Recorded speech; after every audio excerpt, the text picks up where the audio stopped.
Bismillahirrahmanirrahim. Assalamualaikum warahmatullahi wabarakatuh. Wilujeng enjing ka murangkali sadayana. Dina dinten ieu ibu bade ngadugikeun mata pelajaran basa Sunda. Materi anu bade ku ibu dibahas nya ngeunaan tanda baca sareng kalimah pananya. Dua materi eta kantos dibahas di kelas 4. Janten murangkali tangtosna tos ngartos kana materi ngeunaan tanda baca sareng kalimah pananya. Hideuk tiasa dibuka dina buku Pangrumat Basa Sunda dina kaca 17. Di dieu nu ku ibu bade dibahas nyata ngeunaan tanda baca. Naon eta tanda baca? Nyaeta tanda anu digunakeun pikeun ngarenghap dina waktu maca. Naon eta ngarenghap teh? Nyaeta tanda jeda waktos urang nuju narik napas. Disebatna ngarenghap. Tah, upami dina bacaan eta disimbolkeun nganggo tanda baca.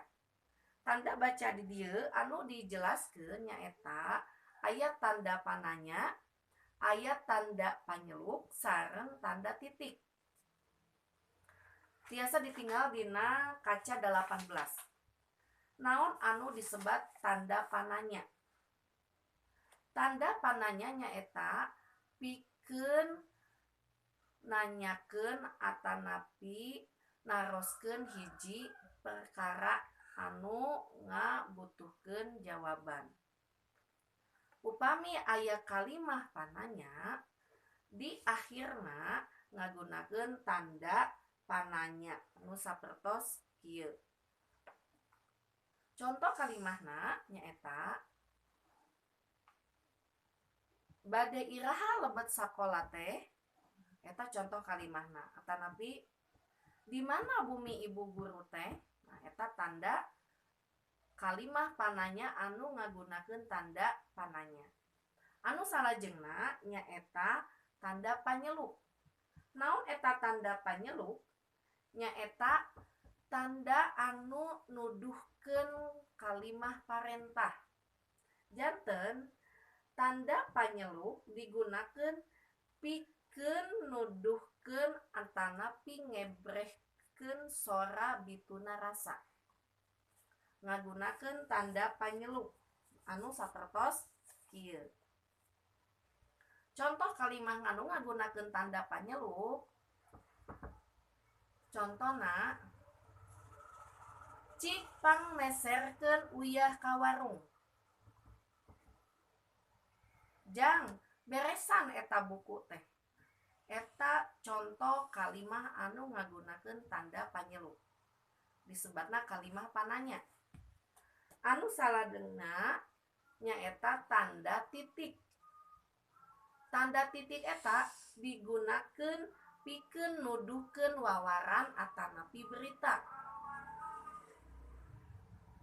Tanda titik ieu disimpenna di akhir. Contoh kalimahna sapertos kieu. Dina usum pandemi corona, barudak sakola dialajar di bumina masing-masing. Titik atanapi peun.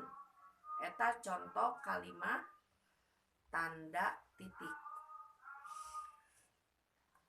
Salajengna murangkali engke mangga ku hidep eusi pancen hidep anu di kaca 18 di nomor hiji dugi 10. Nu dieusi nyaeta ngeunaan tanda-tanda baca nu tadi. Tanda panyeluk, tanda pananya sareng tanda titik. Salajengna ibu bade ngabahas materi anu kadua nyaeta ngeunaan kalimah pananya. Tadi tos dijelaskeun naon anu dimaksad kalimah pananya.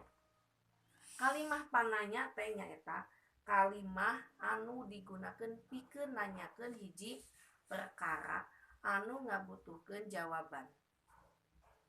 Contona di dieu dina buku aya sababariji contona. Kunaon deui atuh?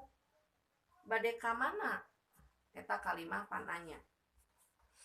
Nah bisa kitu iraha ti palitekna eta contoh kalimah pananya. Dina kalimah pananya oge aya sababaraha kecap anu dianggo.